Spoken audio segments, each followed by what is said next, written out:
Vancouver's big night has finally arrived. This is lovely play for the Whitecaps. Brian White leaps up, heads it in, and the hosts take the lead. Ingando, back for Sabi. Nelson's there as well. Jaden Nelson slips it in. Sabi, the loose ball. Sebastian Berhalter. It's all up to Mario Escobar now. Ocampo, oh, it's brilliant.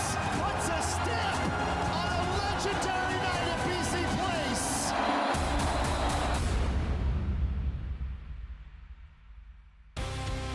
Simply put, an amazing night at BC Place on Thursday. The fans showed up, almost 54,000. The biggest attendance for a Whitecaps game since 1983. Do you know what topped the charts in 1983? Oh, I can't wait for Rio, this. Duran. Every Breath You Take. Oh, wow. By the Police. Every breath you Oh, you're gonna say it. take, I can't leave every you. move Okay. you make, every bond you break, every step Oh, wow. I take, Lisa. I'll be watching you. You're a very good singer. hurt my now. ears. Let's wax lyrical about the Vancouver Whitecaps. Not like my singing voice, but let's put some praise on them. A 2-0 victory over Inter Miami, some cat named Lionel Messi on Thursday to take that 2-0 advantage. No away goal conceded, by the way. Going back to Miami on Wednesday night. What was your biggest headline from Thursday night's game, John Conway?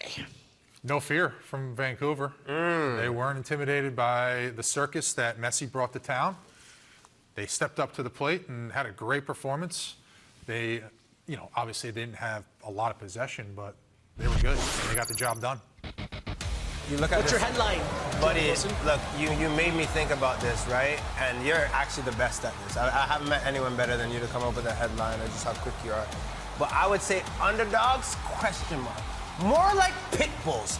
Have you ever gone to a backyard where there's a pit bull? You're not getting out. No, You better make I'm sure. terrified of You pit bulls. better make sure you hop that fence. These guys were everywhere. These Whitecaps were locked in. They wanted it more, and they went into this match as underdogs. There were fans that were there for Messi alone. There were fans that didn't even go and really support this Vancouver Whitecaps team. But they left that stadium, they left BC Place saying, Impressed. I like these guys. They put everything on the line. I love that they played their football that way. They were pit bulls. Do not call them underdogs anymore. I used to write for a paper, the Toronto Sun. My headline would be White Noise. Brian and the Whitecaps silence Messi and Miami. Wow, like Because that. that was the case. Eloquent. Brian White shined Excellent. again. Sebastian Berhalter, this team just continues to get it done. I love the late double substitution. He takes off Kubas and Vite and brings on Nelson and Gondo. And I looked at him like... And they step up and they actually scored a second goal. I was a little bit worried at that time. I'm like, I love did it. Sorensen maybe progressive. go a little bit too Yeah. aggressive here because Kubas and Vite were big? This team has the depth of talent. Sorensen trusts his players, and collectively they play more as a team, John, than They are a Miami team. did. I was They looking for are- individual performances for Miami. Didn't have their first shot until 29th minute. First shot on target until the 36th. Luis Suarez was a no-show. The team trumped the individual talent. Correct, and that's what they talked about leading up to this match. The team and the collective is so strong in that locker room. They fight for each other. They battle each game. Every player understands their role. They know how to go in and do it.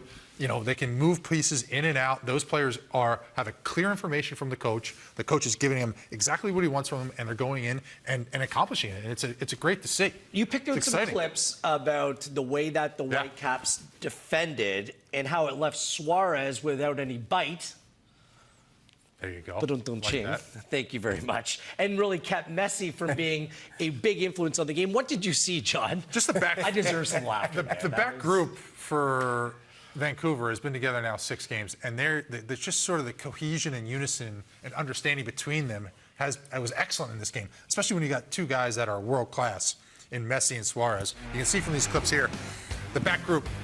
Look at it, pressure, cover, balance. You got it all sorted out. You got 1, 2, 4, 5, 6, 7, 8 Whitecaps in the picture, stepping out, You see the cover and balance from the defenders across the back line, and then on the back stick, great defensive play to knot it out of bounds. Again, same thing, stepping out with Messi. You got the back line covered with have the cover. You got the pressure coming out to step to Messi. He comes across the field, and he's just in a good spot, and they're able to go and turn and go the other way. This one I love. Watch when this ball goes back, and watch the back line. It will go back here. Watch the 3 center backs in the middle of the park. Ball goes back. Step it up. Yeah. Close the space. Ball goes over the top. So much space there, they're able to recover and ride it out. Veselinovic and Blackman had a really good match. I love that last one there for me. That's where Miami doesn't want it over the top. They love to play between the lines, so keeping it compact that way is putting Miami in a position where they're not playing to their strength. But they also have the quality to do that, though. Yeah. You know, Messi can lob those balls in and pick people apart. Yeah. In that case, they're able to move the group up, set the line again, and they're set and ready for the next action, and they're able to retreat and recover. There were several really good tackles. I mean, late in the game, that tackle by Ocampo, holy cow, guys, that is him and Tate that's Johnson. An unbelievable tackle. Yeah. I'll give you something else to chew on. Come on, guys. I got you, buddy. Come on. It was good. Here's how teams have fared having a multi-goal lead after the first leg. Only 2 of 11 with a 2-goal lead or better after the first leg have failed to reach the final in the modern era of this competition. And with all due respect, Herediano of Costa Rica is not like a giant in the region. And the Puerto Rico Islanders, I think Marco Velez was on that team in 2009. I mean, this is what we're talking about here. Good teams that win by more than 2 goals or more in the first leg have been in a really good position to go on to reach a final. I knew a lot of the guys on that Puerto Rico Islanders team. They're U.S. guys that got their Puerto Rican citizenship to play in these sort of things. Sure. So, looking ahead to Wednesday night, what are we looking out for? Like, what needs to take place? Because the world is going to be backing Messi in this game. You know, there's going to be pressure on the officials. They're playing at home.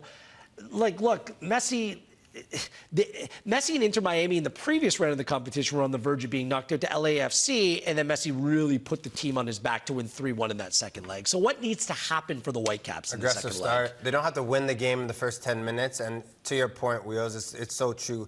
Any ball that's in the air and it drops their hand or whatever it might be, or anyone who's too aggressive in the box, referees pointing to the spot, anything to make this game. But if they start aggressive like they did, they weren't all over the place. They actually had moments where very slow, even the lead up to the goal. Like a few minutes before, it was really Ali Ahmed that was pressing. 33 seconds later, the ball's in the back of the net. But they were taking their time. But they could see that they wanted it. And get that away goal, this is going to be maybe too much of a feat for Inter Miami to go out and win this game. They can score. Got to score. See, I'm not too worried about that because the way they defended in this game, they were excellent. I don't want them to sit back, to sit back and just defend the whole time. They did a good job in this game allowing Miami to have possession, but then in the moments where they were able to get it back, being able to explode forward and move in transition, because I think that's where you're going to get Miami. Yeah. You're going to get them in transition because they're going to push so many guys forward. They're going to need to get goals. And if they can get them going the other way in transition and take advantage of the pace that Vancouver has, they're going to get their goal that they need. You highlighted on your clips, and all those clips, they literally had 25 yards around the goal, 8 guys behind the ball, ready to go forward. And it frustrated Inter Miami, absolutely, because a guy like Messi was looking up, and all he saw was white shirts. So and it needs to be the same in Fort Lauderdale as well. The only criticism I would have of Miami is the set pieces. I thought defensively they were just too deep. And when you're too deep and you don't win the first ball, that second ball is falling into a place where Miami could have took advantage. There's plenty of balls that dropped where they were blocked, fortunately, from Vancouver. And that, for me, is my biggest concern going into this game. Don't give up a lot of set pieces and a lot of free kicks. And your line just, I know Takioka is not comfortable coming out and dealing with crosses. But if they get balls that aren't dealt with on the first touch, that second ball is going to punish them. The away goal rule is their friend. Yeah. If the Whitecaps can score and Inter Miami look vulnerable on a regular basis from a defensive perspective, that means that Miami might have to score 4 or 5 in order to win this tie.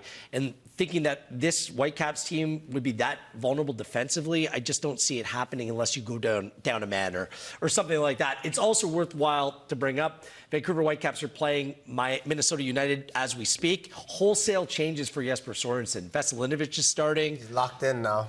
That's about it. Like everyone else is. Atakubi's back starting, and Nelson because he need minutes, but it's very much a second team. So this is the first time in this competition that he's done that in terms of MLS play. So it's all on the line. Apparently the Whitecaps right now are 2-0 up, by the way, too. So much for a second team, man. They are rolling right now. Wednesday night's a big one here on One Soccer. Inter Miami, Vancouver Whitecaps return leg, Cruz Azul, Tigres immediately following, and the Canadian Championship. The TELUS Canadian Championship start this week. TFC, CF Montreal, love that also on tournament. One Soccer Love that. on Wednesday. More to come here on Match Night.